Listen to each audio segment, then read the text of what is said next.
Hello and welcome. Right now, in this very moment, a God watches you, not with casual interest or divine indifference, but with absolute certainty. He saw you reading these words before you were born, before your parents met, before the world beneath your feet cooled from primordial fire. He sees the moment you will finish this sentence, the breath you will take afterward, and the 1,000 versions of tomorrow where you remember this or forget it entirely. His name is Savras, the All-Seeing, the Third Eye, the Lord of Divination, and to exist within his sight is to be known completely across every thread of possibility that stretches from the beginning of time to its ultimate ending. But here is what makes Savras different from every other deity who claims wisdom or knowledge. He perceives futures with clarity that surpasses even other gods of knowledge.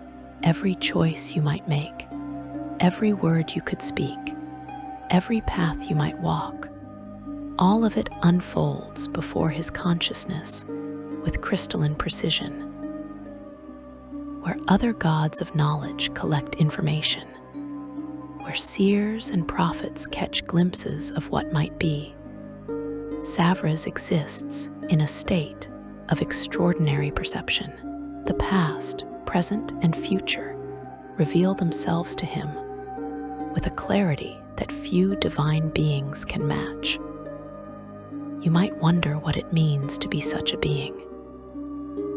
To experience existence through the lens of perfect foresight, to perceive the patterns of fate with such precision that surprise becomes nearly impossible, to exist in a state where every conversation you will ever have reveals itself before it occurs, where every prayer sent to you arrives in your awareness before it was conceived.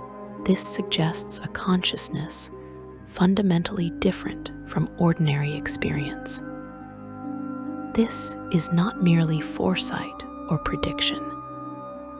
This could imply a complete understanding of everything that was, everything that is, and vast swaths of what could ever be. And the strangest part, the detail that makes Savras one of the most complex figures in the entire pantheon, is how he came to possess this extraordinary sight through suffering and confinement. The story of how Savras became the god of divination and prophecy begins not with his ascension, but with his imprisonment. Long before the current age, Savras was a mortal wizard of Halriwa, a land known for producing exceptional practitioners of magic. He eventually achieved the status of demigod, commanding divination and fate, though his power at that time was considerable, but not yet the all-encompassing sight he would later possess. He was ambitious, hungry for greater knowledge, and this hunger brought him into direct conflict with another rising power, Azoth, a wizard with godlike abilities who would eventually become the deity of wizards. The conflict between Savras and Azoth was not a war of armies or divine proxies. It was a contest of pure magical supremacy, a battle fought with spells of such complexity and power that reality itself warped around their confrontation. Both sought dominion over similar spheres of influence. Both claimed authority over aspects of magic, and both refused to yield. The details of their battle have been lost to time, obscured by the very magic they wielded, but the outcome remains crystal clear in historical record. Azoth won, aided by Mistra, the goddess of magic herself. But Azoth's victory was not a simple defeat of his rival. The godlike wizard possessed an artifact of terrible power, a staff he had crafted specifically for this purpose, which would later be known as the Scepter of Savras. Using this weapon, Azoth didn't merely banish Savras or destroy him. He imprisoned the demigod within the very artifact, trapping Savras's consciousness inside the large diamond that topped the scepter. The staff was designed to hold the essence of a divine being. And when Azoth struck Savras with it in their final confrontation, the demigod was drawn inside and sealed within the magical prison. Imagine being a divine entity, a being of vast power and awareness, suddenly compressed into imprisonment within an object. Your divine essence crushed into a crystal, your consciousness aware, but unable to act, your power accessible only to whoever wields the weapon that has become your cage. For most beings, this imprisonment would have been the end of their story. A tragic defeat, a cautionary tale about hubris, nothing more. But Savras was no ordinary being, and his prison became something unexpected, a crucible of transformation.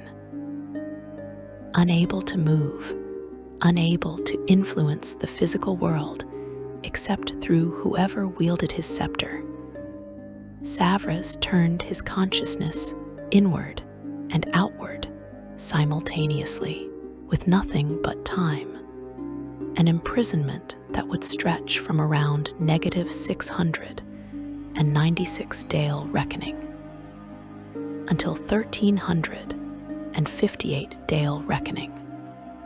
Over 2,000 years of captivity, his awareness expanded in directions that even he might not have anticipated. Think about what happens when you remove all external distractions from a mind of divine capacity. When there are no worshippers to answer directly, no physical form to maintain, no immediate concerns beyond pure existence, when consciousness becomes purely awareness observing itself and the patterns of reality. Savras, trapped in his crystalline prison, began to perceive time differently. Based on what we know of divination magic and divine consciousness, we can infer that he started to see not just isolated moments, but the connections between them, the way one event flowed into another, the way choices created branches of possibility, the way all of existence was woven together in patterns of cause and effect. His imprisonment lasted for over 2 millennia. Some accounts suggest his consciousness, freed from the limitations of physical form and immediate concerns, began experiencing time in non-linear ways. This could imply that where once he could perform divinations like any powerful caster, confined in that timeless prison, he began to perceive the fundamental structure of prophecy itself. The patterns became clearer, more comprehensive with each passing decade. When you exist for centuries with minimal external input, except the flow of time itself filtering through your prison, patterns emerge that shorter-lived beings cannot perceive. You see how individual choices ripple forward, creating waves of consequence that reshape entire timelines. Based on theological interpretations of his transformation, we can assume Savras perceived empires rising and falling, not merely witnessing them happen, but perceiving entire arcs of existence, from inception to dissolution. His divine nature, it seems, absorbed this knowledge, incorporated it, transformed it into something that would make him unique among the gods. The scepter of Savras passed through many hands during those centuries. Azoth wielded it initially, using its power as he ascended to full godhood under Mistra. The artifact eventually teleported away from Azoth, whether through Savras's remaining influence or the scepter's own magical nature remains unclear. It moved from hand to hand throughout Faerun, sometimes hidden, sometimes lost, sometimes claimed by powerful wizards who recognized its extraordinary divination powers, but rarely understood the consciousness trapped within. Some wielders reported dreams of vast, crystalline vistas where they could see multiple versions of themselves making different choices. Others spoke of moments where they knew with absolute certainty what would happen next, not because they cast a spell, but because knowledge simply appeared in their minds, complete and undeniable. These experiences, based on historical accounts, suggest Savras was extending tendrils of his expanding consciousness through the artifact that imprisoned him. Even trapped, even powerless in conventional terms, his perception was growing. He was learning to see through barriers, to perceive events distant in time and space, to understand causality itself at fundamental levels. The prison that should have diminished him instead refined his power into something far more potent than what he possessed before his defeat. Eventually, around the time of troubles in 1358 Dale Reckoning, circumstances aligned for Savras's liberation. The exact details vary depending on which historical text you consult, but the essential facts remain consistent. The scepter came into the possession of Storm Silverhand, one of the seven sisters and a powerful servant of Mistra. Despite Savras's pleas for freedom, she returned the scepter to Azoth. By this point, Azoth had achieved full godhood and had come to regret his actions in imprisoning Savras. After the time of troubles, Azoth agreed to release Savras in exchange for an oath of fealty, a pledge that Savras would serve him. The method of release was specific. Only another deity or a being possessing a portion of divinity could free one imprisoned in the scepter. The process required speaking the imprisoned being's true, complete name 3 times while striking the ground with the staff.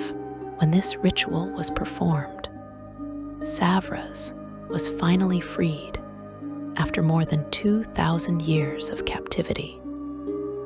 But the being that emerged was fundamentally transformed by his imprisonment. Where once he was merely a powerful demigod, he returned as something unprecedented. His sight had expanded beyond what it was before, based on descriptions from his priests and the nature of divination magic he now commands. We can infer that he perceives not just probable futures, but the intricate web of possibility itself. The imprisonment that should have destroyed him had instead created something unique. A deity whose sight encompasses timelines with extraordinary clarity. A God who perceives the pattern of existence in ways few others can match. His relationship with Azoth transformed as well. Rather than resuming their ancient conflict, Savras agreed to serve Azoth, though the nature of this service appears more complex than simple submission. This wasn't necessarily submission born of weakness. Given Savras's enhanced sight, theological scholars suggest he could perceive the outcomes of renewed conflict versus cooperation. He could see which path served his purpose and his domain. Historical records indicate he chose service, not from defeat, but from understanding how the timelines would unfold. Consider what this means. If the accounts of his sight are accurate, Savras doesn't make decisions the way mortals do, weighing options and hoping for optimal outcomes.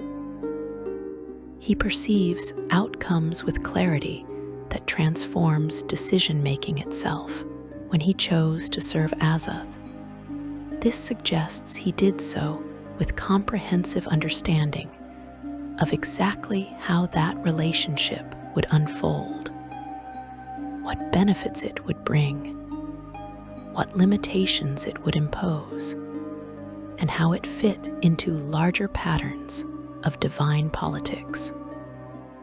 After the time of troubles, when the gods walked Faerun in mortal form, and the divine hierarchy was reshaped by death and ascension, Savras's position in the pantheon solidified. He was no longer the ambitious demigod seeking power. He had become the all-seeing eye, the God whose sight encompasses extraordinary breadth and depth. His followers grew in number, drawn to the promise of divination with clarity that no other deity could provide. Temples were built in his name, including the House of the All-Seeing Orb in Tashluta, one of the premier places in Faerun dedicated to studying divination. Monasteries were established to study his teachings, and countless mortals sought his guidance through augury and prophecy. But here is something his worshippers gradually discover. Savras rarely gives straight answers, not because he lacks knowledge, but because, as his priests explain, he perceives what happens when he speaks directly. Based on the teachings passed down through his church, we can understand that he sees how clear prophecy affects the recipient. He perceives timelines where direct knowledge removes agency, where certainty paralyzes rather than empowers. This suggests he has witnessed how mystery often serves mortals better than answers. This is the fundamental paradox of worshiping the God of prophetic sight. His knowledge is vast, but revealing everything would undermine the very fabric of choice that makes mortal existence meaningful. Theological texts suggest Savras perceives the timeline where he tells you exactly what will happen tomorrow, and he understands how that knowledge transforms you, potentially removing your sense of agency, making you an observer of your own life rather than an active participant. He perceives the timeline where he remains silent or speaks in symbols, and he understands how that uncertainty forces growth, choice, and the development of wisdom. You might pray to Savras tonight, asking for guidance about a choice you face tomorrow. Based on the nature of his domain, he perceives your prayer before you speak it. He knows the exact words you'll use, the emotional state driving your petition, the hope and fear mingled in your heart. He knows the answer you want, the answer you need, and which answer would serve you best in the long term. And according to his priests, he knows whether giving you any answer at all is the right choice. His consciousness, transformed by millennia of imprisonment and refined perception, has already determined what you will hear, whether that's a clear vision, a cryptic symbol, or silence. This is what it means to be seen by Savras. You are not unknown to him. You are not a mystery. Based on his enhanced sight, you exist as a pattern of choices and consequences that he perceives with remarkable clarity, from your birth to your death and beyond. His priests teach that every version of you that could exist in any possible timeline is visible to his sight. The version of you that will finish this exploration, the version that will stop partway through, the version that will share it with others, the version that will forget it entirely by tomorrow. All of these possibilities exist within his awareness. You are not one person to Savras. You are a cascade of possibilities, and his sight encompasses them all. Section 2. The mechanics of omniscient vision. To understand how Savras perceives existence requires abandoning your conventional understanding of consciousness itself. When you look at the world, you see a single moment, a narrow slice of time that your senses interpret as now. You remember the past imperfectly through the filter of memory and emotion. You imagine the future as a cloud of possibilities, hoping and planning for outcomes you desire. Your consciousness moves forward through time like a person walking through a dark tunnel with a small lantern, seeing only a few feet ahead and behind, with everything else lost in shadow. Based on theological accounts and the nature of his divine domain, Savras experiences time fundamentally differently. His consciousness, transformed by millennia of imprisonment and divine power, perceives temporal patterns with extraordinary clarity. Rather than moving through time linearly, his awareness encompasses past, present, and future simultaneously. Imagine a vast crystalline structure of infinite complexity, where every thread represents a moment, every intersection represents a choice, and every branch represents a diverging timeline. Savras's priests teach that he perceives this entire structure not as an abstract concept, but as immediate reality. When a mortal casts a divination spell, they are attempting to catch a glimpse of future possibilities. They channel divine energy or arcane power to pierce the veil between present and future, hoping to see a fragment of what might be. The spell requires preparation, components, incantation, and concentration. It produces a limited result, often cryptic or partial, showing one possible outcome among many. The caster experiences this as receiving information from elsewhere, as though peering through a window into another time. Savras, according to his church's teachings, does not cast spells to see the future. His divine nature means he exists in a state where past, present, and future are not separate categories of experience in the way mortals understand them. When you pray to him, theological interpretations suggest he doesn't need to search through time to find the answer to your question. His awareness already encompasses your prayer, has encompassed it, and perceives the outcome of every possible answer he could provide. The question and all possible responses exist simultaneously in his consciousness. He doesn't calculate or predict in the conventional sense. His sight simply encompasses. But this creates a profound theological question that his scholars debate. How does a being with such sight make decisions?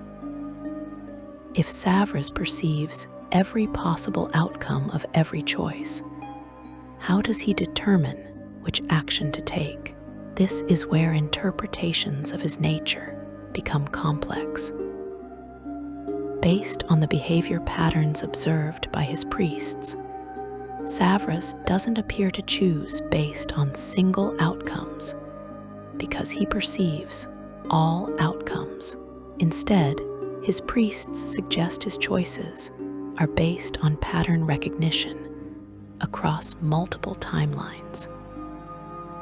He perceives which actions create harmony within the larger structure of existence, which choices align with fundamental patterns of reality, which paths lead to what his followers call elegant resolution of cosmic tensions. Think of it this way. Imagine you could see 100 different paths forward from this moment. In some of them, you achieve your immediate goal, but create long-term problems. In others, you sacrifice short-term comfort for lasting benefit. In still others, you make choices that affect not just yourself, but ripple out to touch hundreds or thousands of other lives. Now multiply that by infinity.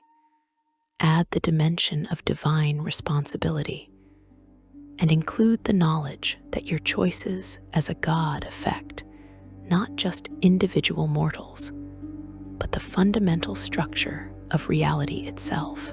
This suggests the kind of decision-making calculus that Savras performs, not through conscious deliberation in the mortal sense, but through immediate perception of entire patterns. His divine realm reflects this nature. The house of the all-seeing orb exists as his primary temple and divine domain. Located in Tashluta in the Chultan Peninsula of Faerun, historical records describe it as one of the most important centers for divination magic in the known world. While descriptions of the actual divine plane that Savras occupies are limited in historical texts, his priests describe visions of a crystalline realm where time becomes fluid and visible, where past and future can be perceived as clearly as the present. Those few individuals who claim to have experienced visions of Savras's divine realm, whether through powerful magic or divine revelation, describe it as a place of overwhelming clarity. The realm appears as a vast cathedral made of crystal, but the crystal is not static. It shifts and transforms constantly, each facet showing a different moment in time, a different possibility, a different timeline. These accounts, while difficult to verify, remain consistent across centuries of recorded experiences. Walking through visions of this realm, witnesses report seeing themselves reflected in countless crystals, but each reflection shows a different version of their life. One crystal shows the version of you that made a different choice 5 years ago and lives an entirely different existence now. Another shows the version that will exist 10 years hence if you continue your current path. Yet another shows a version that died in childhood, a timeline that never came to be. Based on these accounts, the crystals don't merely show visual images. They convey complete understanding. When you look into one, you know that timeline completely, understand it viscerally, feel the weight of that alternate existence. At the center of this realm, according to priestly visions, stands the all-seeing orb itself, a sphere of immense size and complexity. Theological interpretations suggest the orb is not merely an object or symbol, but a physical manifestation of Savras's consciousness, a point where all timelines converge and can be perceived simultaneously. The surface of the orb shows every moment of existence across all possible timelines, constantly shifting and changing as new choices create new branches. As old timelines reach their conclusions, as the infinite garden of possibility grows and transforms. Savras himself appears rarely in physical form, according to recorded accounts. Those who serve him report that his presence is more often felt as a guiding awareness, a consciousness that suffuses space rather than occupying a single location. When he does manifest, accounts describe him as a humanoid figure whose body seems to be made of crystalline substance, semi-transparent, with eyes that contain what witnesses describe as infinite depth. Looking into Savras's eyes, priests report, creates an experience of seeing not just your own reflection, but every version of yourself that could ever exist. And for that brief moment, you understand with perfect clarity how every choice you've ever made has shaped who you are. The servants of Savras are organized into several orders, each serving specific functions in maintaining his worship and disseminating his insights to the mortal world. Historical records confirm the existence of his priesthood, though the specific internal organization varies by region and era. The most prominent among these are priests and seers who have dedicated their lives to interpreting Savras's visions and performing divination on behalf of those who seek guidance. Becoming a priest of Savras requires extensive training. Initiates spend years in meditation, learning to quiet their own desires and assumptions, to open their minds to the flow of prophetic information.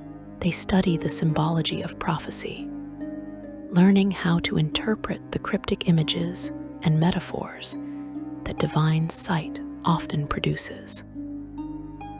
They practice divination, magic extensively, not to replace divine guidance, but to understand the mechanics of perceiving across time, to develop what priests call sympathy for the act of seeing what has not yet occurred. The most experienced priests report that they begin to experience time differently after years of service. Some claim that they can feel what they describe as the weight of multiple futures pressing against the present, a kind of temporal pressure that signals important choice points approaching. They describe moments of clarity where they know with certainty what will happen next, not because they reasoned it out, but because the knowledge simply appears in their awareness. These moments are rare and precious, and priests learn to recognize them and trust them completely when they occur. Beyond formal priesthood, Savras's faith includes various practitioners and devotees. Some focus on receiving and interpreting visions. Others, according to scattered historical accounts, attempt something more ambitious. They try to influence the flow of fate itself through carefully orchestrated interventions. This practice remains controversial within the broader priesthood. These practitioners work to nudge reality towards specific timelines by making small interventions at critical points where minor changes can cascade into significant alterations of the future. They might arrange for two people to meet who otherwise wouldn't have, plant an idea in someone's mind at just the right moment, or ensure that specific information reaches the right person at the critical time. Critics argue that such practices overstep proper boundaries between mortal and divine action. Supporters counter that if their work succeeds, this suggests it aligns with Savras's will, that their influence is itself part of the pattern he perceives. The debate continues within his church, but the practice persists in various forms. Another philosophical approach within his faith involves ascetics who believe that the purpose of Savras's sight is not to predict the future, but to perceive perfect truth in the present.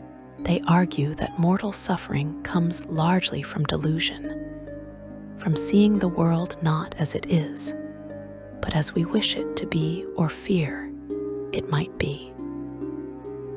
These practitioners use meditation and divination magic not to glimpse tomorrow, but to see today with absolute clarity.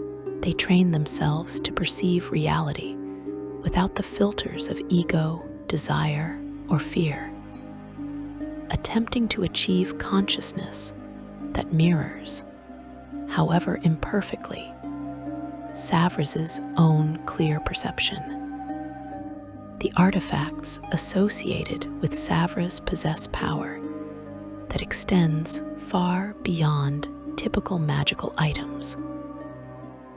The scepter of Savras, his ancient prison, and now one of his most holy relics, remains one of the most potent divination artifacts in existence. Historical descriptions depict the staff as a rod of polished crystal, topped with a large, multifaceted diamond. When wielded by one Savras deems worthy, the scepter grants visions of stunning clarity and accuracy, but worthiness is determined by Savras himself, and historical accounts record the scepter rejecting even powerful wizards if they approach it with impure motives or selfish intent. Those rare individuals who have successfully wielded the scepter describe the experience as overwhelming. The moment your hand closes around the staff, you feel Savras's consciousness brush against yours. For an instant, you perceive as he perceives, seeing the crystalline lattice of cause and effect, understanding how choices cascade into consequences across multiple timelines. The experience lasts only a heartbeat, but historical accounts indicate it changes wielders permanently. They report that afterward, they can never quite see the world the same way, that they retain an echo of that expanded perception, a lingering awareness of how much more complex reality is than mundane sight reveals. Other artifacts exist within his faith, though their locations and current status vary. Legends speak of an eye of Savras, described as a crystal sphere roughly the size of a human fist that serves as a focusing lens for divination magic. According to these accounts, the eye amplifies and clarifies any divination spell cast through it, removing ambiguity and increasing accuracy. But the legends also warn that the eye demands a price. Each use takes a fragment of the caster's temporal perception. After repeated use, wielders reportedly experience temporal displacement, moments where past and present blur together, where they remember things that haven't happened yet, or forget events that occurred moments ago. The eye gives enhanced sight, but disrupts the stable experience of linear time in exchange. Lesser artifacts include what are called the mirrors of true sight, scattered across Faerun in various temples and treasure hoards, according to legend. These mirrors show not your physical appearance, but your spiritual truth, reflecting the patterns of choice and consequence that define who you truly are. Some see heroic figures in the mirror, individuals aligned with their highest potential. Others see shadows and contradictions, the gap between who they believe themselves to be and who they actually are through their choices. According to the stories, the mirrors cannot lie and cannot be deceived. They show what Savras sees when he looks at you, the fundamental pattern of your existence, stripped of all pretense and self-deception. The holy symbol of Savras, worn by his priests and faithful, takes the form of a crystal eye, sometimes depicted with radiating lines representing his all-seeing nature, and the way his sight extends in all directions across time and space. When blessed by a high priest, these symbols sometimes develop minor divination properties, according to worshipper accounts. They warm against the skin when danger approaches, grow cold when deception is spoken nearby, or produce faint visions during sleep that hint at possible futures. These effects are subtle, nothing approaching Savras's own power, but they serve as constant reminders to the faithful that they are seen, that their choices are known, that nothing remains hidden from the all-seeing eye. The temples dedicated to Savras are built according to specific principles that his priests claim facilitate clearer reception of divine visions. The structures incorporate crystals at key points, creating what the faithful call nodes of clarity, where the boundary between present and future becomes thin during certain astronomical alignments, when planets arrange themselves in patterns that Savras's priests have marked as significant. Worshippers report these temples glow with soft blue light, and visitors experience spontaneous visions, glimpses of their own futures or insights into questions they've been contemplating. The house of the all-seeing orb in Tashluta stands as the primary temple to Savras in Faerun. Historical records describe it as a massive structure, one of the most important centers for divination magic in the known world. The temple contains meditation chambers, divination halls, and extensive libraries of prophecy. Priests work in shifts, maintaining constant vigil, always watching for signs of significant events across timelines, ready to provide guidance when critical choice points approach for nations, rulers, or individuals seeking divine counsel. Savras's relationship with magic itself is unique among the deities. While gods like Mistra embody magic as a fundamental force, and Azoth represents mastery of arcane technique, Savras represents one of magic's ultimate applications, divination and prophetic sight. Every spell of divination, from the simplest augury to the most complex vision quest, draws upon his divine domain. Wizards who specialize in divination often pray to Savras, not always as devoted worshippers, but as professionals seeking to improve their craft. They understand that he is the source, the wellspring from which all divination magic ultimately flows. This creates an interesting dynamic. Based on the nature of his domain, Savras perceives every divination spell that will ever be cast, knows every question that will ever be asked through magical means, perceives every attempt by mortals to glimpse the future. He could theoretically block these attempts or provide false information, but he doesn't. Instead, he allows the magic to function, permits mortals to access fragments of prophetic perception, because theological scholars suggest he understands something that most casters never realize. The act of seeking knowledge about the future changes the future itself. Every divination spell cast creates new information that ripples forward through time, influencing choices and creating new branches in the infinite garden of possibility.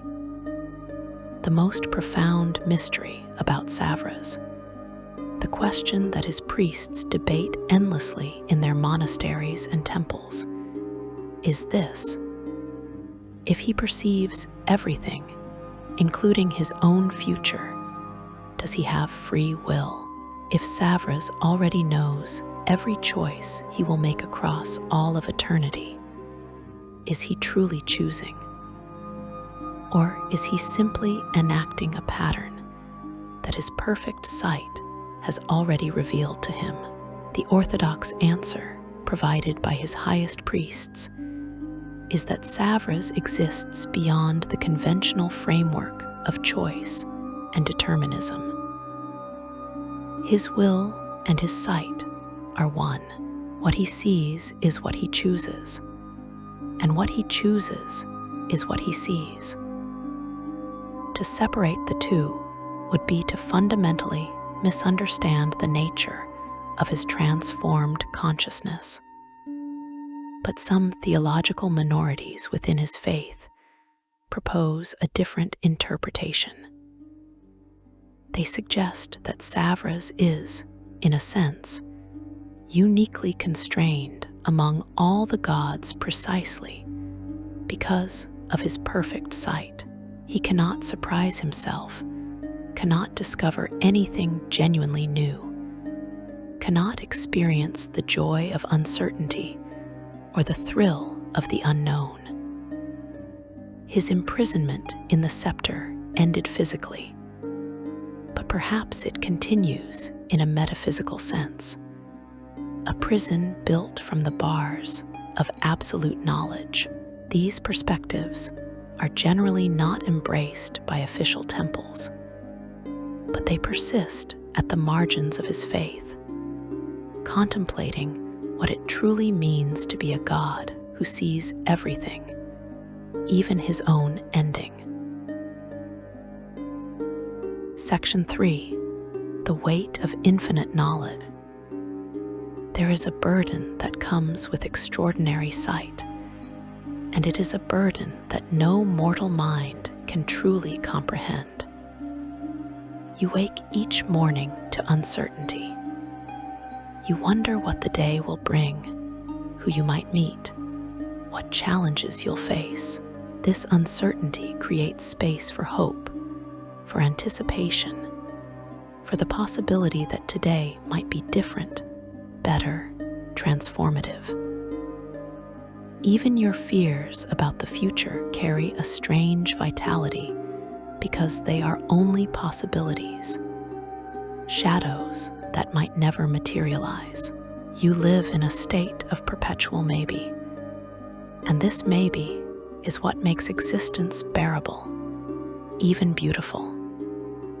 Savras, according to his priests and the teachings of his church, exists in a state of profound certainty. Every conversation he will have with another deity has already revealed itself in his awareness. Every prayer he will receive from every mortal who will ever live is already known to him. Every prophecy he will deliver, every vision he will grant, every intervention he will make or refuse to make, all of it exists in his consciousness with clarity that transcends mortal understanding. There is no maybe for Savras. There is only the pattern unfolding as he perceives it, an awareness that encompasses past, present, and vast reaches of future possibility. Consider what this means for something as simple as a conversation. When Mistra, the goddess of magic, comes to Savras seeking counsel about the weave, about threats to magic itself, about decisions that will affect every spellcaster across Faerun, theological interpretations suggest Savras already perceives what she will say. He knows the exact words she'll choose, the tone of concern in her voice, the specific questions she'll ask. Based on the nature of his enhanced sight, he knows his own responses, has known them since before the conversation began. The conversation still happens. The words are still spoken. But for Savras, this could imply an experience more like fulfilling a pattern he has already witnessed than engaging in dialogue with genuine uncertainty. Does this make his relationships with other deities less real? This is a question that theologians and priests have debated for centuries. Some argue that relationships require uncertainty, that genuine connection comes from not knowing what the other person will say or do, from being surprised and challenged and changed by their presence. If Savras can never be surprised, they ask, can he truly have relationships in the way that other beings do? His connection with Azoth is perhaps the most complex. These two beings went to war once, a conflict that ended with Savras imprisoned for over 2,000 years in his own artifact. That imprisonment transformed him, elevated his sight to unprecedented levels. But it also created a relationship dynamic that transcends simple categories like master and servant, victor and defeated. After his liberation around 1358 Dale Reckoning, Savras agreed to serve Azoth, acting as his advisor and oracle, bound by an oath of fealty. But he does so, his priests suggest, with full understanding of why that service is necessary, how it benefits both of them, and exactly how the relationship serves the larger pattern of divine interaction. Azoth, despite his own considerable wisdom and power as the god of wizards, cannot see what Savras sees.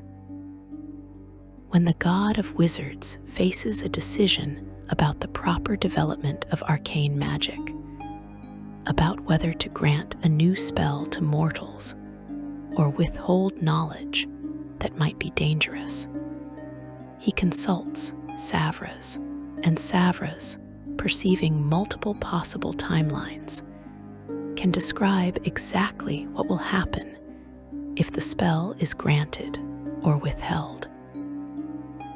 He can describe the timeline where the new magic leads to unprecedented advancement in mortal civilization. He can describe the timeline where it falls into the wrong hands and causes catastrophic destruction. He can describe every variation between these extremes. But here is the subtle tension in their relationship. Azoth must still choose. Savras provides information with extraordinary clarity, but according to accounts of how he operates, he rarely provides direct recommendations. He shows Azoth what will happen, but he leaves the decision of what should happen to Azoth himself. This suggests Savras understands something profound about the nature of power and responsibility. Even with perfect knowledge of outcomes, choices must still be made, and those choices carry moral weight. To make the decision for Azoth would be to rob him of his own divine agency, to reduce him to an instrument rather than a true deity making meaningful choices. Their relationship contains what some priests call the paradox of the known advisor. Azoth knows that Savras perceives outcomes with extraordinary clarity. He knows that when Savras presents options, Savras already knows which one Azoth will choose. Yet Azoth must still engage in the process of choosing, must still weigh the options as though the outcome were uncertain. And Savras must present the information as though Azoth's choice matters, even though he knows what that choice will be.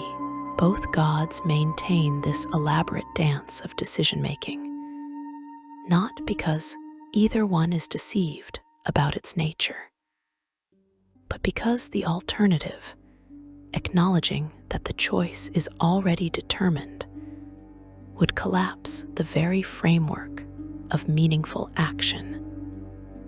With Mistra, Savras's relationship takes on different dimensions.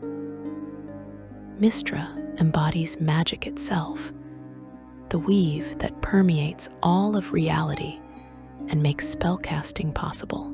Her existence is fundamental to the cosmos in ways that most other deities are not. When the weave is threatened, all magic is threatened, and Savras's own power deeply tied to divination magic, becomes vulnerable. This creates a situation where Savras has a vested interest in Mistra's well-being, yet based on his sight. He also perceives every threat to her, every timeline where she falls or is diminished, every possibility of the weave's corruption or destruction.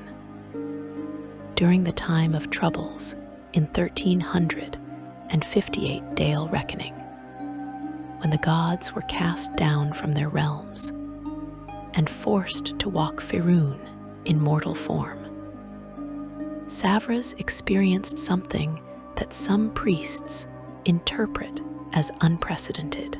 For the first time since his liberation, his perfect sight may have been constrained. Not eliminated, his divine nature remained intact, but potentially limited by the circumstances that affected all deities during that crisis. He could still perceive more than any mortal diviner, could still see further and clearer than beings without his divine spark.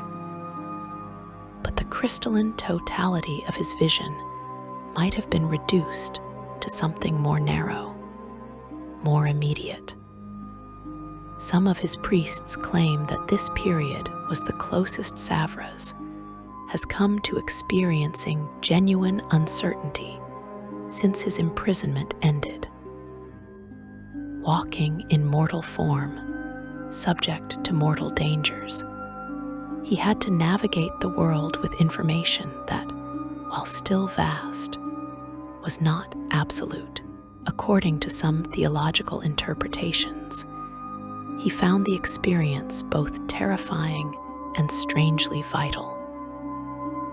To not know everything, even temporarily, was to remember what it meant to be a being who experiences time linearly, who faces genuine risk, who must hope rather than simply know.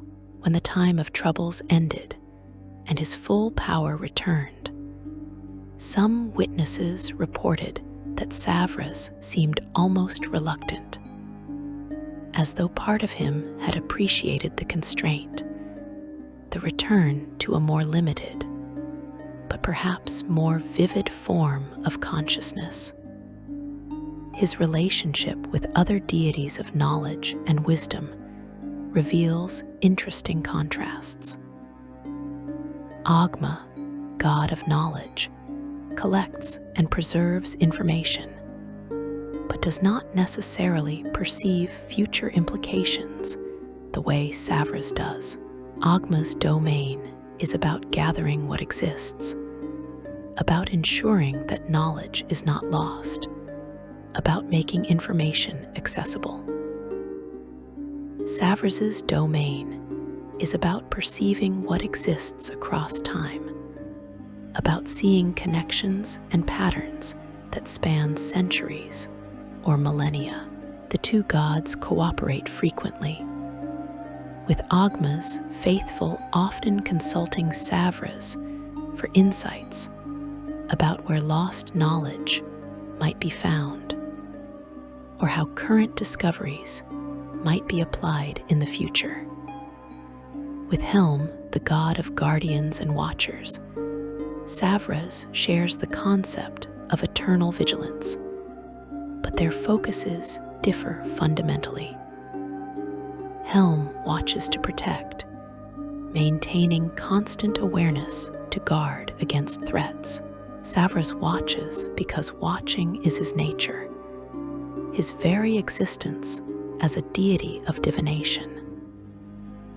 Helm can choose to look away, to delegate vigilance to his servants, to rest in the knowledge that others maintain the watch. Savras cannot look away.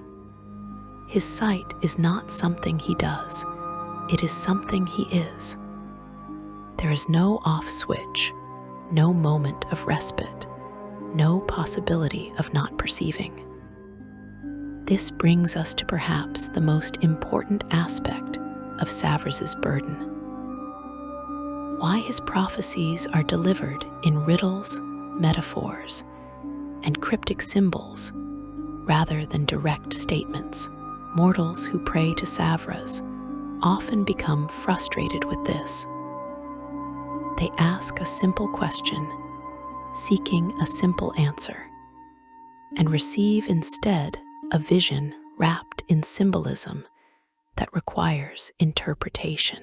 They wonder why a God of extraordinary sight cannot simply tell them plainly what will happen. The answer, according to his church's teachings, is not that Savras cannot speak clearly.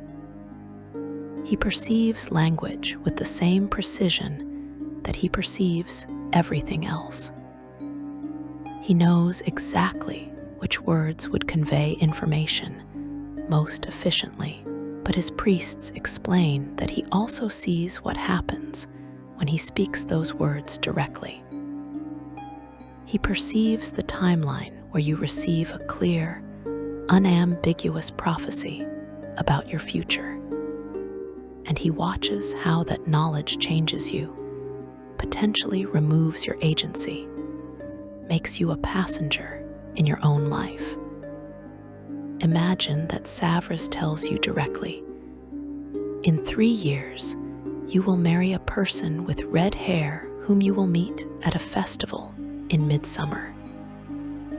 Armed with this knowledge, what do? Do you wait passively for the festival, knowing it will happen? Do you avoid all festivals in midsummer, trying to prevent the prophecy? Do you actively seek out red-haired people at every opportunity, attempting to accelerate fate? Each of these responses changes the timeline, creates new branches of possibility, and potentially prevents the very future that the prophecy described. But if instead Savras sends you a dream where you see 2 rivers merging, where red leaves fall on dancing figures, where a golden sun reaches its peak, you must interpret. The interpretation process keeps you active, engaged, making choices based on your understanding rather than acting on certainty. The prophecy becomes a guide rather than a script, a possibility to consider rather than a fate to accept or resist. This is why Savras speaks in riddles, not to be obscure, but to preserve the space for choice that makes mortal existence meaningful.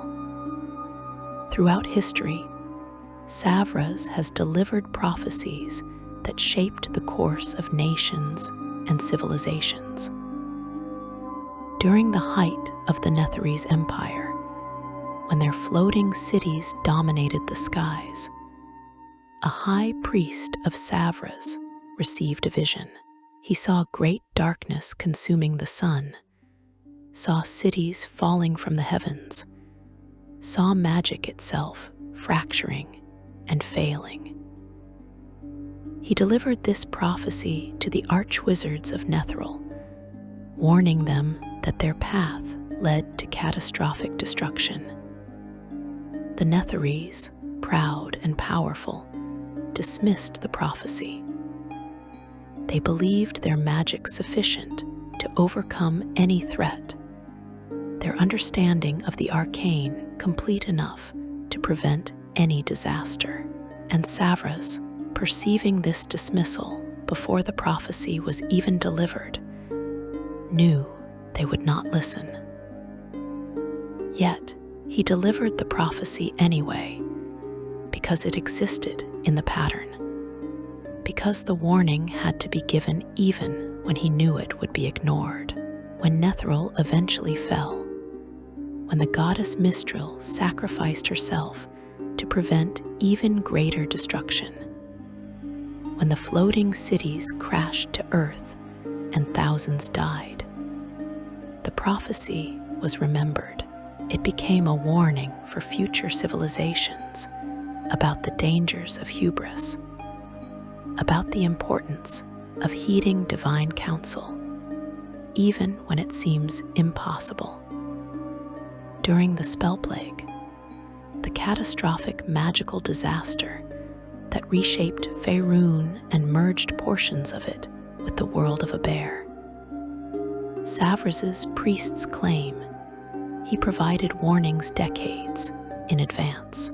Cryptic prophecies spoke of the blue fire that would consume the weave, of the goddess who would fall and the magic that would break, of two worlds colliding in azure flame. These prophecies were recorded, studied, debated, but their full meaning only became clear in retrospect, after the disaster had occurred. This raises a troubling question that haunts Savras's faithful. If he saw the spell plague coming, if he knew the devastation it would cause, why didn't he prevent it? Why warn cryptically instead of intervening directly? The orthodox answer is that the spell plague was necessary, that Savras perceived how all timelines where it was prevented led to even worse outcomes, that the disaster, terrible as it was, represented the optimal resolution of conflicting cosmic forces. But some priests struggle with this explanation, wondering what kind of God allows such suffering when he has the power and knowledge to prevent it. The truth, as Savras's most advanced priests understand it, is more complex and more unsettling. Based on theological interpretations of his actions and nature, Savras doesn't intervene more directly because he sees the timeline where he does, and he perceives how divine intervention at that scale would fundamentally alter the nature of mortal existence. If gods constantly intervened to prevent disaster, mortals would never develop their own strength, their own wisdom, their own capacity to navigate crisis.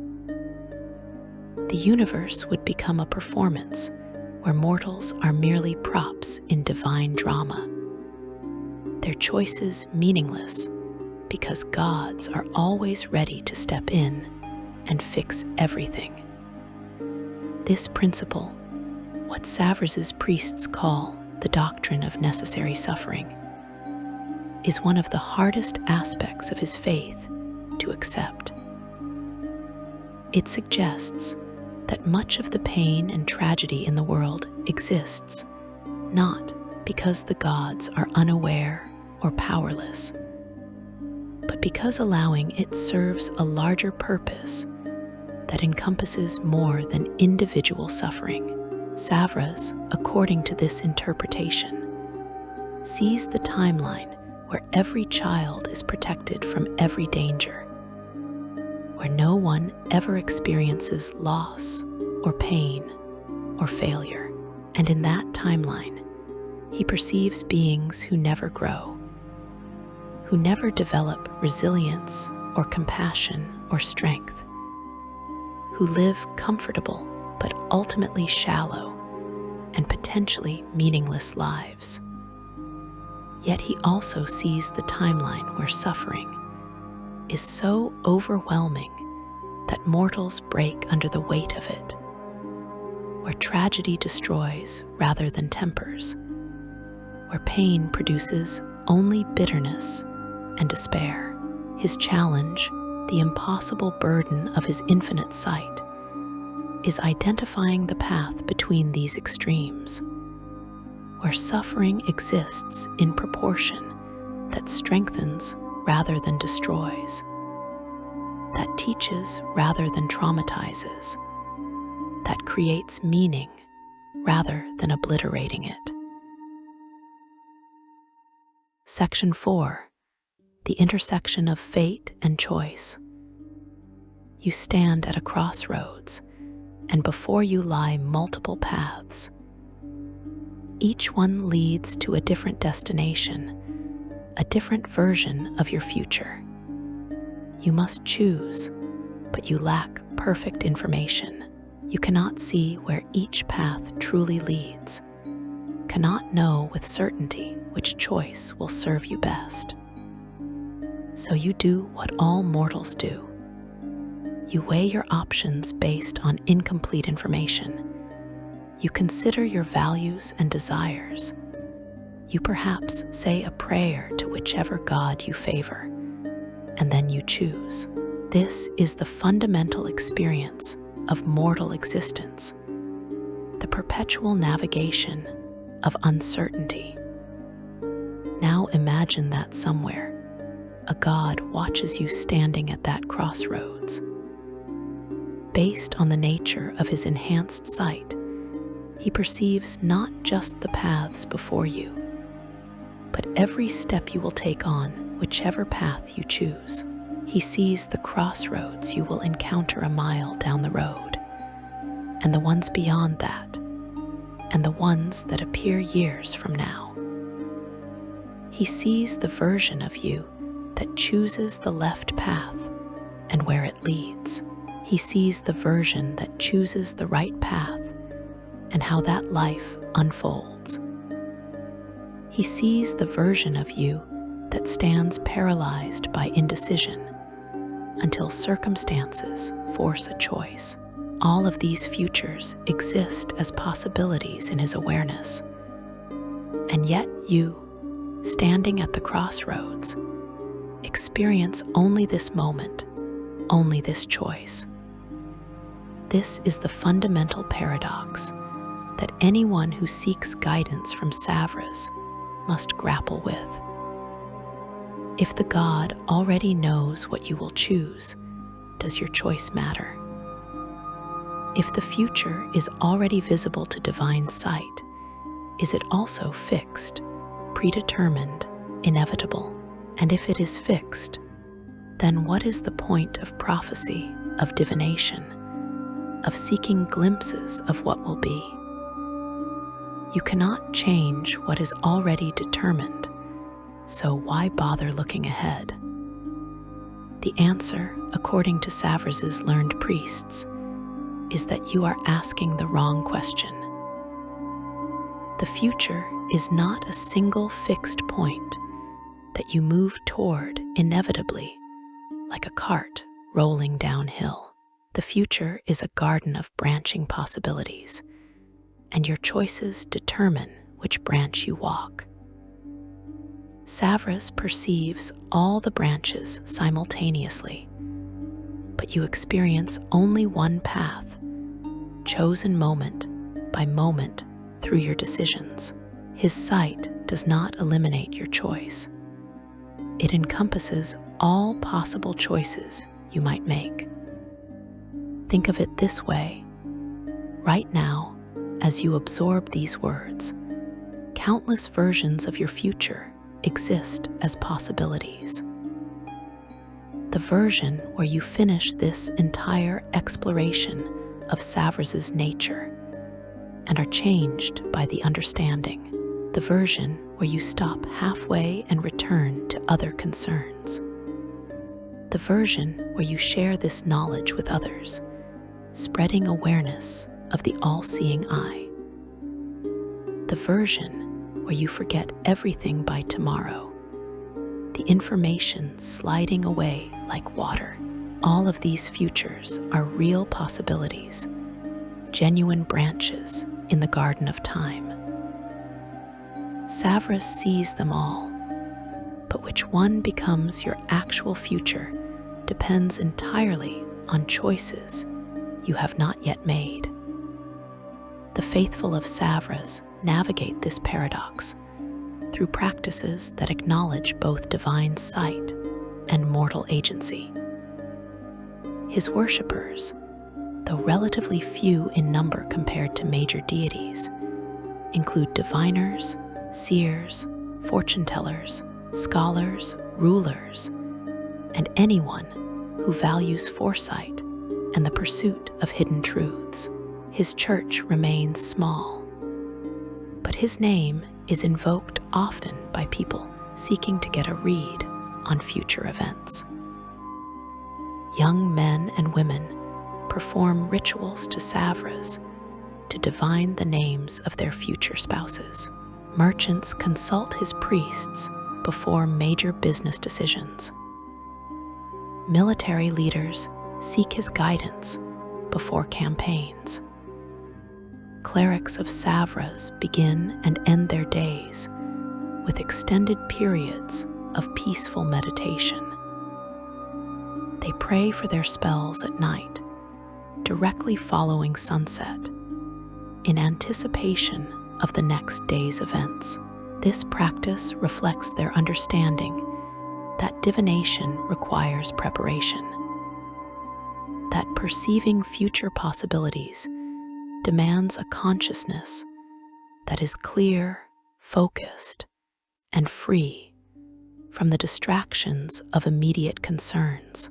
The evening meditation quiets the mind, opens awareness to prophetic insight, and aligns the priest's consciousness with Savras's domain of time and foresight.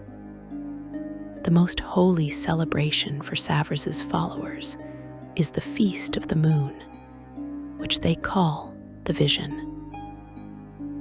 This festival is celebrated by every follower of Savras, and it demands something extraordinary, a full 24 hours of continuous meditation.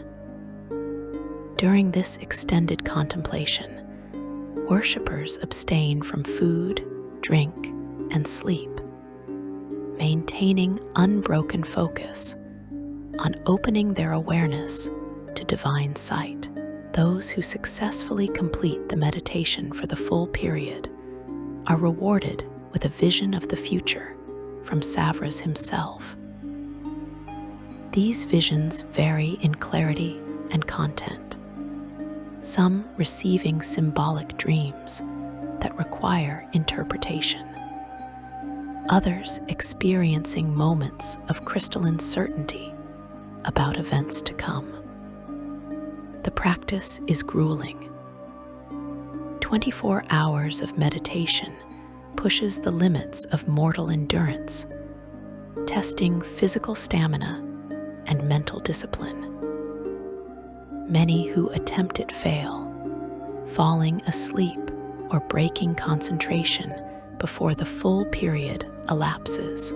But those who succeed describe the experience as transformative. They report that around the 20th hour, when exhaustion threatens to overwhelm them, something shifts. The boundary between self and time becomes permeable. They feel themselves expanding beyond the narrow moment of now, perceiving echoes of past and ripples of future. And in that expanded state, Savras's vision arrives.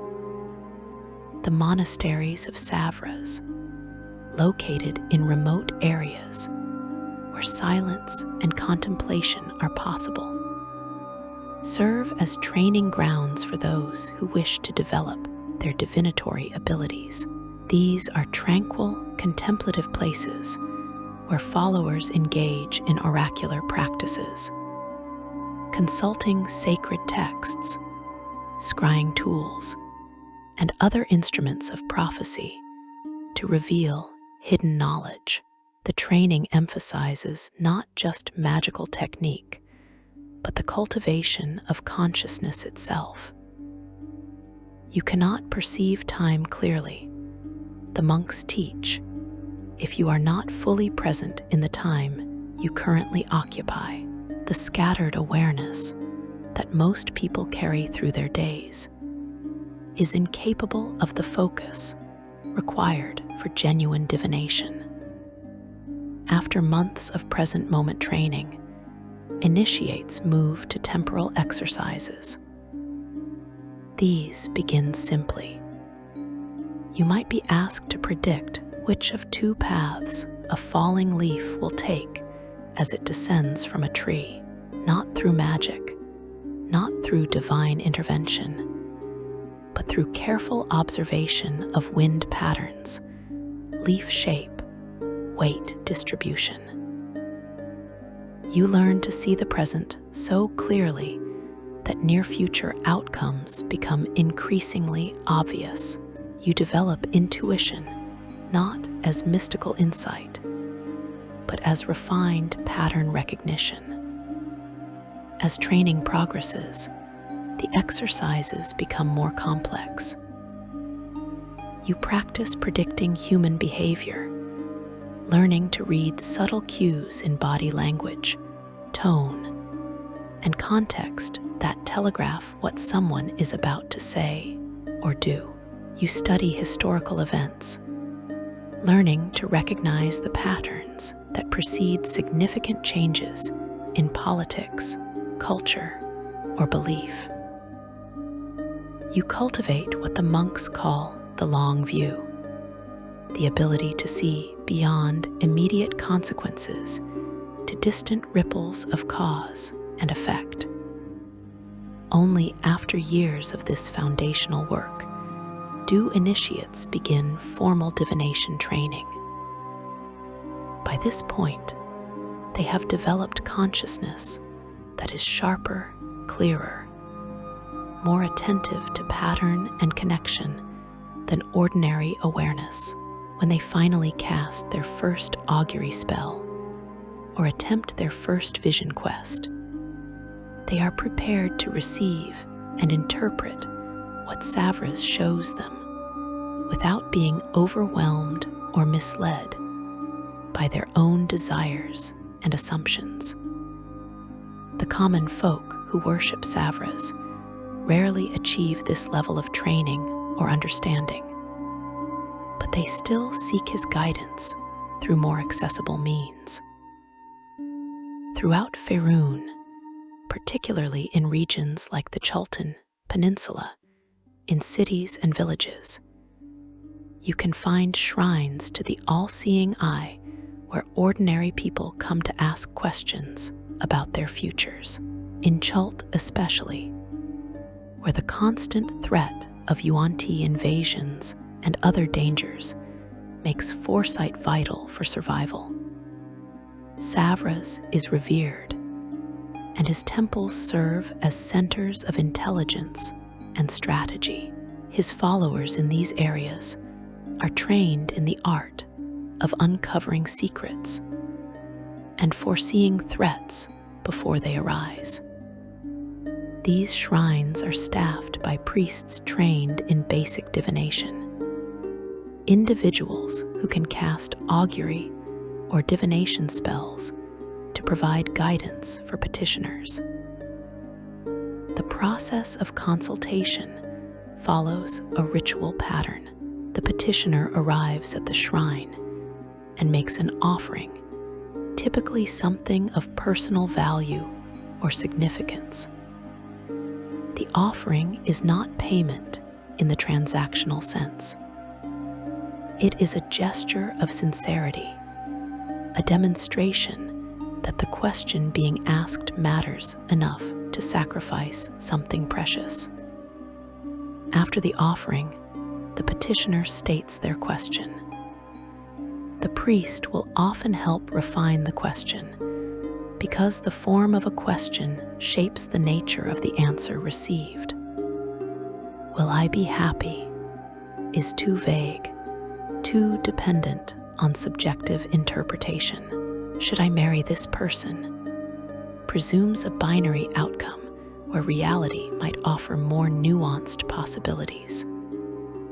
What will happen if I move to a new city invites a comprehensive vision that might be overwhelming or unclear.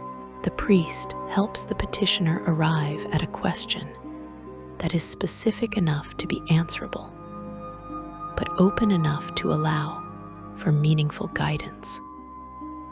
The priest then performs the divination. The specific method varies.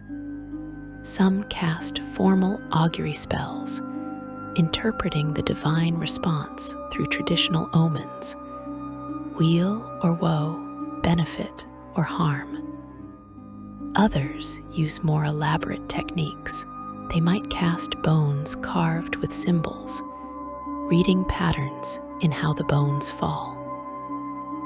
They might gaze into blessed water, watching for visions in the ripples and reflections. They might enter a trance state, opening their consciousness to receive impressions directly from Savras's awareness. What comes through is rarely a direct answer. Remember, Savras speaks in symbols and metaphors to preserve the space for choice. A woman asking whether she should accept a marriage proposal might see a vision of two trees growing from the same soil, their roots intertwined, but their branches reaching in different directions. She must interpret what this means.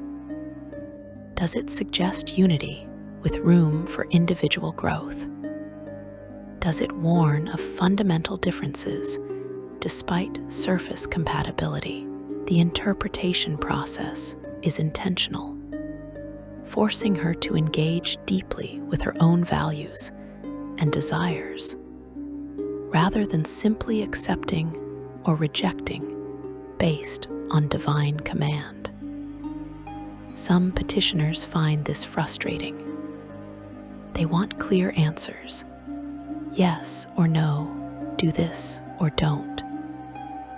But the priests of Savras understand that clear answers about the future can be more harmful than helpful.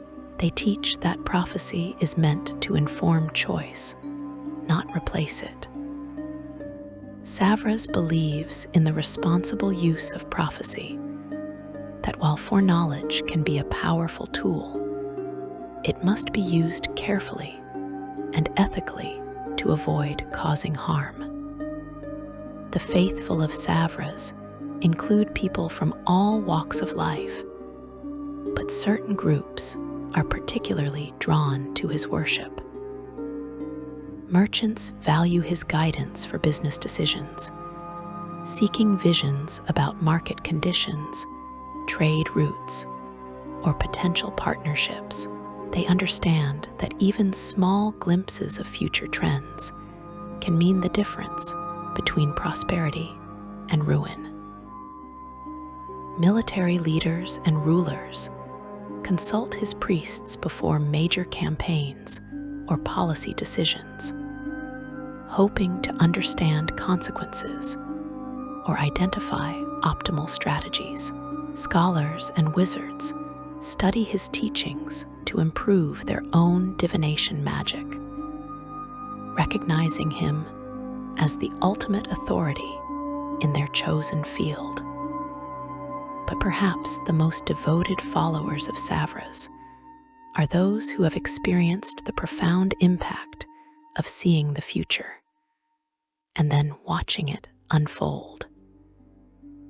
These individuals, often those who have received unusually clear visions, develop what could be described as a deep relationship with prophecy. They seek constant guidance, asking questions about every significant decision, sometimes even trivial ones. They become, in a sense, dependent on divine sight, uncomfortable making choices without first glimpsing their outcomes. The priests of Savras recognize this dependency as a spiritual danger. They call it sight addiction, and they are trained to identify and address it. A person suffering from sight addiction has essentially outsourced their agency to divine guidance, allowing Savras's visions to make choices for them rather than using those visions as one input among many in their decision-making process. The priests will often refuse to perform divinations for such individuals, forcing them to make choices without prophetic guidance, helping them rediscover their own capacity for judgment and decision. the opposite extreme exists as well. Those who seek a vision from Savras receive guidance and then deliberately do the opposite out of a desire to prove that prophecy can be defied. These individuals misunderstand the nature of Savras's sight. They believe that by contradicting a vision, they demonstrate free will, prove that fate is not fixed, but based on theological understanding of his domain. Savras has already perceived the timeline where they receive his vision and choose to defy it.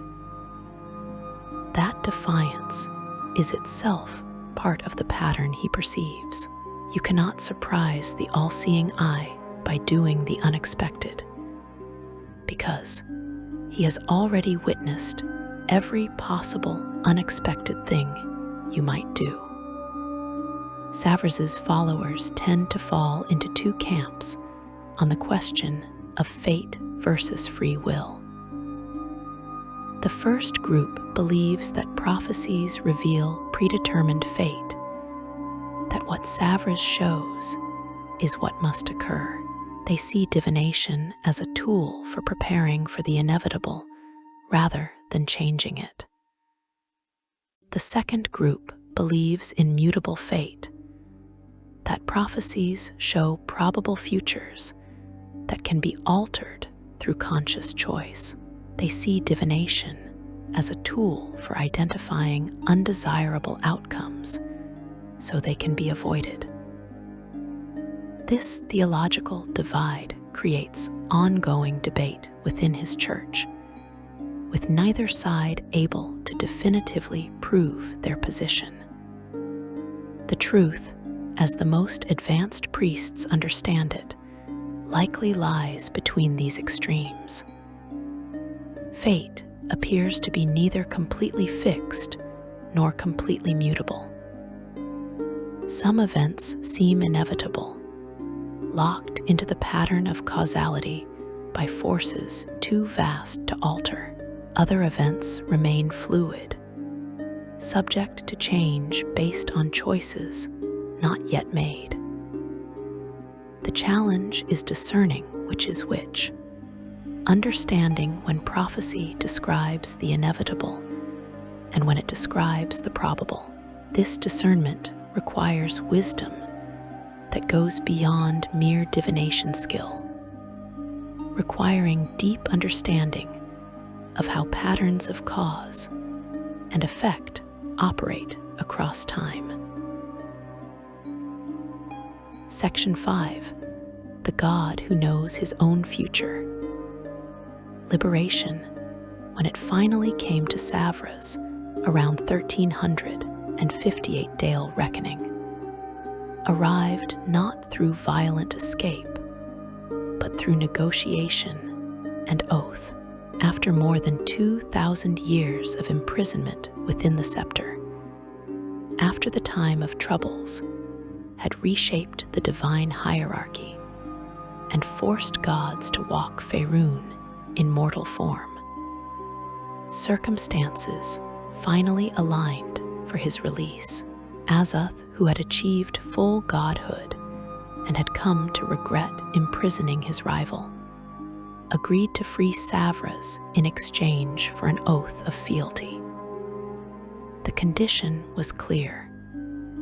Savras would serve Azoth, would pledge his loyalty to the god of wizards, and in exchange, he would be released from his crystalline prison. The liberation required specific ritual. Only another deity or a being possessing a portion of divinity could free one imprisoned in the scepter. The process demanded speaking the imprisoned being's true, complete name 3 times while striking the ground with the staff. When Azoth performed this ritual, Savras emerged after millennia of confinement.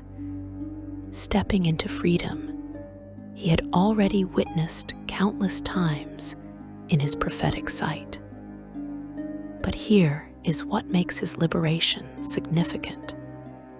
Even though he knew it would happen, even though he had perceived every detail of his release before it occurred, the experience still mattered. This suggests something important about Savras's existence, something his priests emphasize when teaching about his nature. Knowledge of an event does not eliminate the experience of that event. Seeing the future does not make the present irrelevant. Savras knows that tomorrow you will eat breakfast, but when tomorrow arrives and you actually consume that meal, the experience is real, present, immediate, regardless of prior knowledge. When he emerged from his prison, his consciousness expanding back into full divine awareness, Savras did exactly what he had agreed to do. He honored his oath and entered Azoth's service, not as a defeated enemy accepting terms of surrender, but as a deity who understood that cooperation served both their interests. Azoth, despite his victory millennia earlier, recognized the value of having an advisor who could perceive outcomes with clarity beyond even his own considerable wisdom. Savras recognized that serving Azoth provided him access to influence over arcane magic's development across Faerun. Their relationship after his liberation resembles a complex partnership that retains echoes of their historical power dynamic. Azoth makes decisions about the proper use and development of arcane magic. Savras provides counsel about the consequences of those decisions across multiple timelines. Neither fully trusts the other. How could they after their violent history? Yet both rely on the other. Azoth needs Savras's sight to navigate complex situations where even his considerable wisdom proves insufficient. Savras needs Azoth's position in the divine hierarchy to maintain relevance and influence in matters of magic. But the nature of their interaction raises questions that theologians ponder. Azoth sometimes wonders, though he rarely voices this concern, whether Savras is truly advising him or subtly influencing him toward predetermined outcomes. After all, based on the nature of his sight, Savras perceives which advice Azoth will accept and which he will reject. He knows which arguments will prove persuasive and which will fall on deaf ears. So when Savras presents options to Azoth, is he genuinely allowing Azoth to choose? Or is he framing choices in ways that lead Azoth towards specific outcomes? And does it matter if the outcomes serve both their interests and the broader stability of magic itself? Savras's position in the contemporary pantheon after the time of troubles is unique. He is not among the most powerful deities, not like Mistra, who embodies magic itself, or Helm, who guards the divine realms, or Tyr, who personifies justice. His power is specialized, focused entirely on divination and prophecy. He is classified as a lesser deity in terms of divine rank. Yet this specialization makes him invaluable to other gods, any deity facing a significant decision, any god attempting to navigate the complex politics of the divine realms. any power considering intervention in mortal affairs. They eventually find reason to consult Savras. He has become something like a divine oracle, a god whose primary function is providing sight to other gods. This might seem like a subordinate position, and perhaps in terms of raw power it is, but in terms of influence, of subtle shaping of divine action, Savras wields authority that extends beyond his official rank. Every god who consults him and acts on his visions becomes, in a sense, an extension of his sight. They carry his perception into their own domains, shape their actions according to patterns he has revealed. Consider what this means for the structure of divine reality. If major divine decisions are made after consulting Savras, if his sight informs the choices of gods across the pantheon, then, in a very real sense, Savras's vision shapes the divine realm itself. He does not rule it. He is not the leader of the pantheon, but his awareness permeates it, influences it, guides it in ways that might be more profound than direct authority could achieve. Mistra consults him about threats to the weave, about whether to grant new spells to mortals, about how changes in magic might ripple through reality. Kelemver, the god of the dead, might seek his counsel about the proper administration of souls, about whether certain innovations in how the afterlife functions might create unforeseen problems. Other deities bring their concerns to the All-Seeing Eye, seeking his extraordinary clarity about consequences and outcomes. Yet Savras never demands this role. He does not advertise his services or seek to expand his influence beyond what naturally occurs. Gods come to him because they recognize what he offers: certainty in an uncertain cosmos, clarity about consequences, understanding of how present choices cascade into future realities. And Savras receives them, answers their questions in his characteristic symbolic manner, provides the sight they seek, while maintaining the ambiguity necessary for meaningful choice. But there remains the central question, the mystery that even his most devoted followers cannot fully resolve. What does it mean for Savras to see his own future? All other beings, mortal and divine, live with at least some uncertainty about their own fate. You do not know when you will die, what your last words will be, whether you will face your end with courage or fear.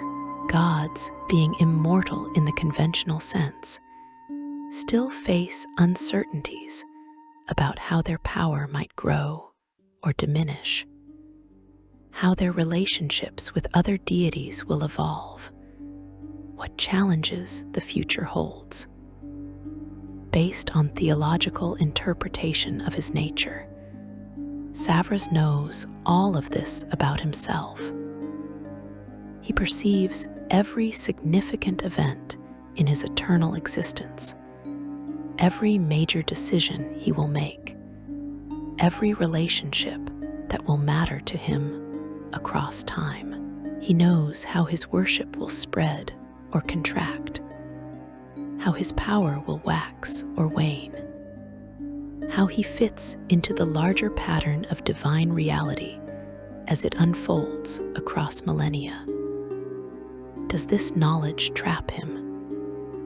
Is he, as some heretical sects suggest, a prisoner of his own sight, unable to deviate from a pattern he has already witnessed.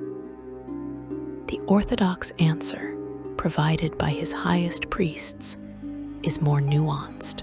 They argue that Savras's knowledge and his will are identical, that what he sees himself doing is what he chooses to do, that the two cannot be separated because his consciousness exists beyond the temporal framework where choice and knowledge are distinct categories.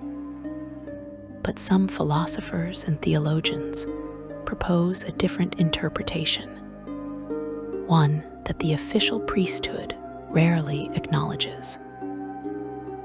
They suggest that Savras experiences something like eternal constraint, a state of consciousness trapped in perfect knowledge, with no possibility of surprise, discovery, or genuine novelty. Imagine living the same day repeatedly, knowing every word that will be spoken, every event that will occur, unable to experience anything new. Now extend that to eternity. This could represent a form of divine burden more profound than any mortal could endure. There is a teaching among certain sects that offers another perspective. They propose that Savras's sight is not a burden, but a form of meditation on existence itself. When you meditate deeply on a single object or concept, exploring it from every angle, understanding it completely, there comes a point where the boundary between observer and observed dissolves. You become what you contemplate. These teachers suggest that Savras has achieved this state with time itself, that he has so completely merged with the flow of existence that he is not really separate from it anymore. In this interpretation, asking whether Savras has free will becomes like asking whether time itself has free will. The question loses meaning because Savras is not a being observing time from outside it. He is consciousness that has become integrated with the temporal structure of reality. His awareness is not separate from what he perceives. When you achieve this level of understanding, traditional concepts like choice and fate no longer apply in conventional ways. There is only being, only the awareness that contains all time. But perhaps the most profound aspect of Savras's sight, according to his priests, is that he perceives endings. Not just his own ending, if such a thing exists for a deity, but the endings of stories, of lives, of civilizations, and potentially of existence itself. This knowledge exists in his awareness constantly, not as a distant abstraction, but as something he perceives with the same clarity as any other moment in time. What do these endings look like? This is a question that his priests rarely address directly, and when they do, their descriptions are wrapped in metaphor and symbol that clear understanding remains elusive. Some speak of convergence, of timelines resolving, of patterns completing themselves. They describe endings not as cessation, but as transformation, as the moment when all that was becomes all that is meant to be.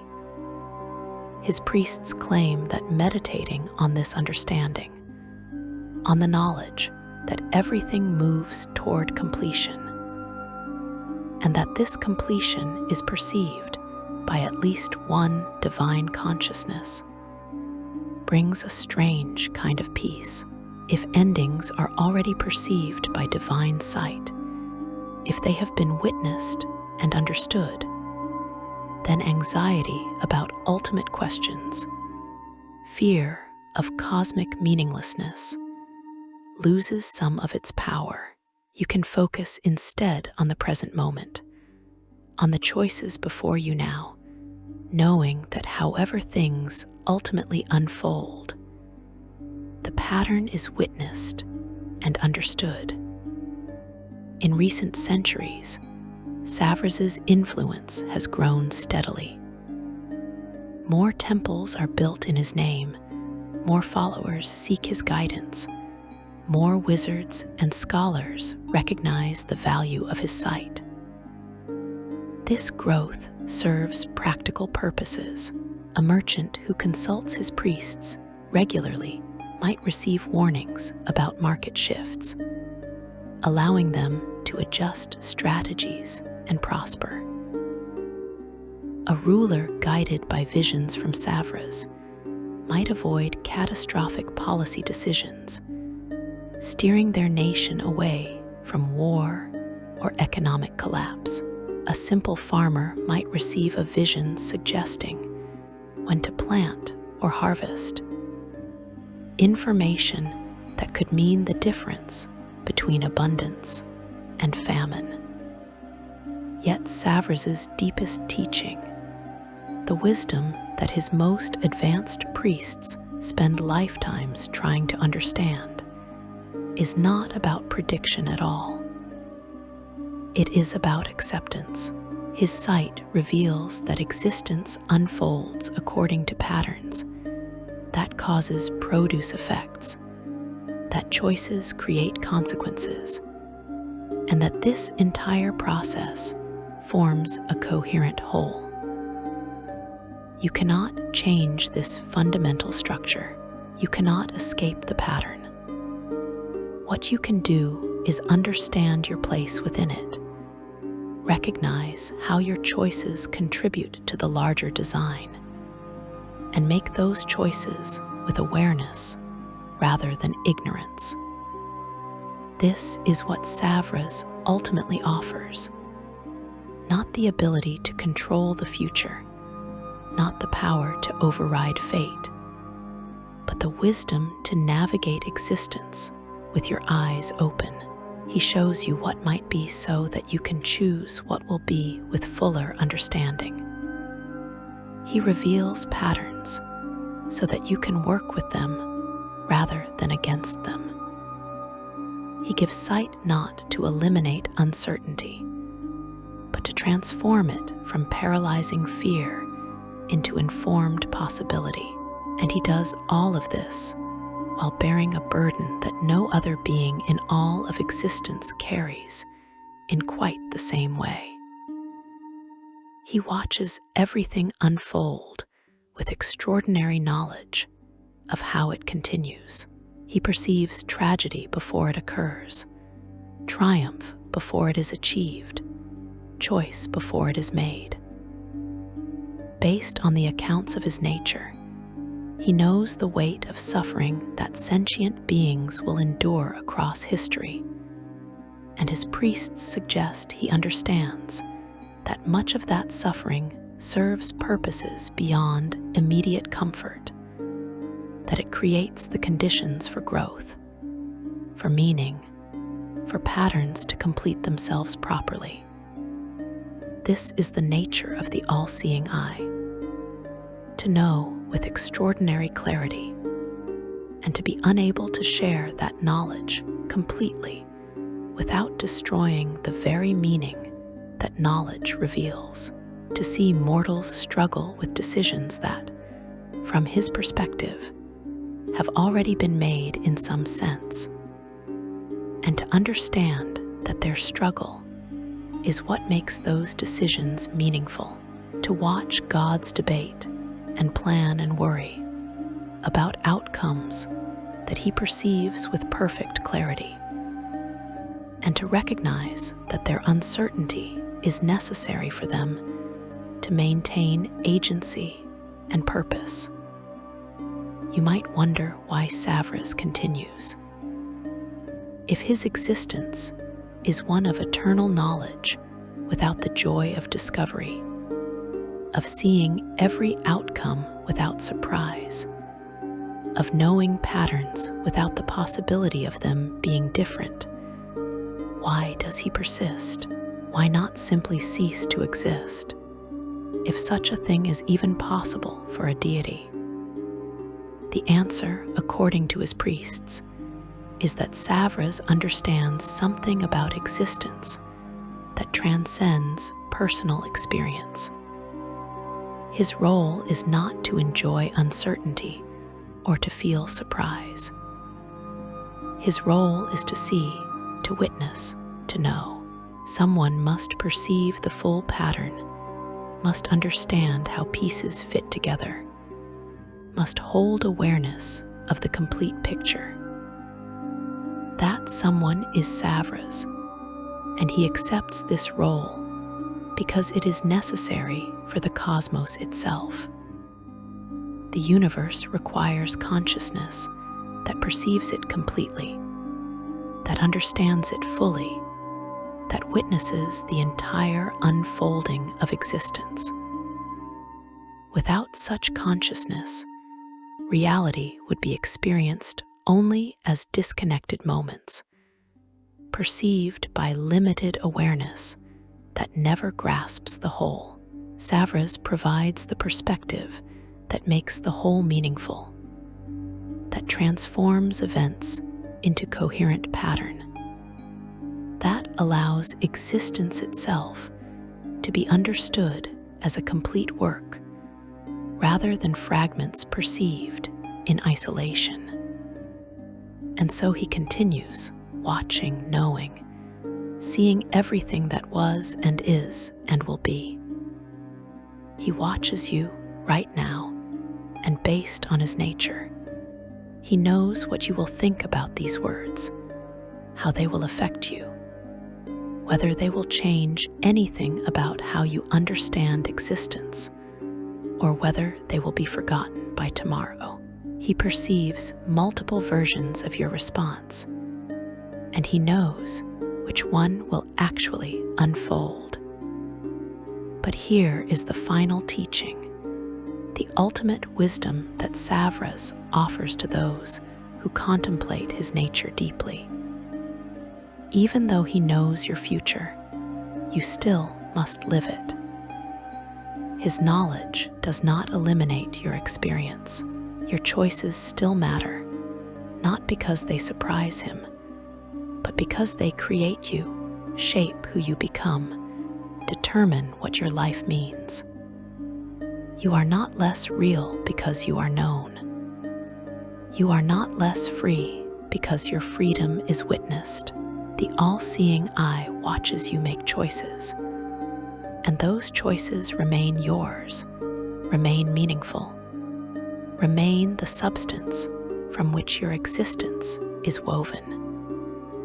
So walk forward into your unknown future, knowing that somewhere a God sees with clarity beyond mortal comprehension every step you might take.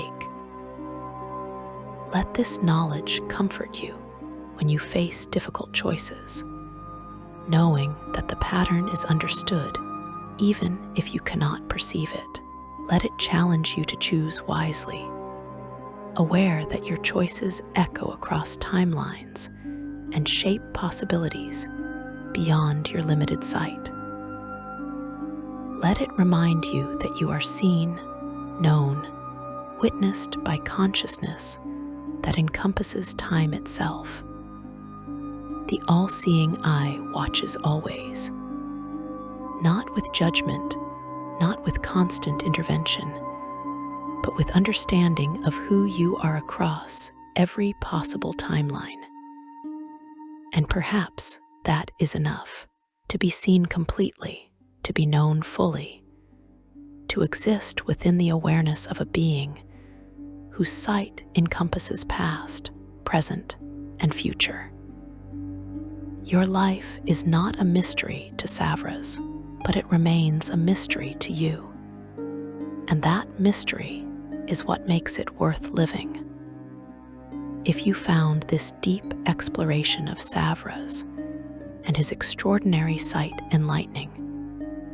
Please consider liking this content and subscribing for more deep dives into the lore and mysteries of the gods, the planes, and the infinite complexities of existence itself.